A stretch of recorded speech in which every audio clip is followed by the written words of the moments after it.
Soucieux de rester discret, Vladimir Poutine met tout en œuvre pour dissimuler son emplacement exact. Désormais sous le coup d'un mandat d'arrêt international pour crime de guerre, le président russe se sent plus que jamais menacé. Alors que de nombreux médias et citoyens russes se posent des questions sur la santé du chef d'État mentionnant un potentiel cancer, d'autres évoquent l'utilisation d'un sosie lors de son déplacement à Marioupol en Ukraine, le samedi 18 mars. L'ancien capitaine au sein du service de la garde fédérale, FSO, Gleb Karakulov, a notamment expliqué les différents dispositifs de sécurité mis en place pour le chef de l'État. Des propos confirmés par Franck Décloquement, expert en intelligence stratégique, et Jean de Glignasty, ex-ambassadeur de France à Moscou, dans les colonnes du Parisien. Jean de Glignasty révèle que Vladimir Poutine est en fait très peu présent au Kremlin. Si lors de ces passages télévisés on retrouve le décor de son bureau, il ne s'agirait en fait que d'un artifice mis en place dans tous les lieux où le président russe se trouve.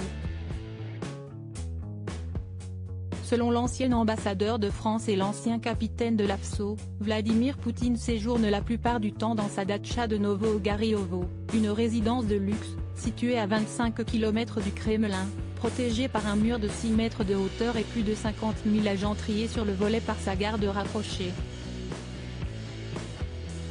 Lorsqu'il se déplace, le dirigeant privilégie toujours le train à l'hélicoptère ou l'avion. Par crainte des tirs de missiles ou de roquettes, Vladimir Poutine utilise un train blindé et dispose de gares particulières pour ses arrêts. Supérieur à Vladimir Poutine à 70 ans, retour sur son évolution physique en images tests anti-Covid, quarantaine et goûteur. Vladimir Poutine a aussi tout prévu concernant ses communications. En effet, pour se protéger, le dirigeant russe n'utilise ni téléphone, ni Internet. Il est informé de la situation dans le pays et dans le monde par ses conseillers.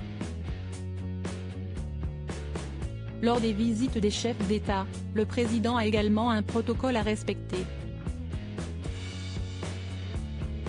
Outre la table d'une longueur de 4 mètres qu'il éloigne de ses convives, il impose des tests anti-Covid à ses visiteurs et les employés des usines qu'il visite doivent être en quarantaine avant son arrivée. Vladimir Poutine fait également appel à des goûteurs pour sa nourriture et fait tester ses habits par ses hommes de main afin d'être sûr de ne pas être empoisonné. La sécurité du président russe passe par les moindres détails de sa vie. Article écrit en collaboration avec 6 médias. Crédit photo, Itartas.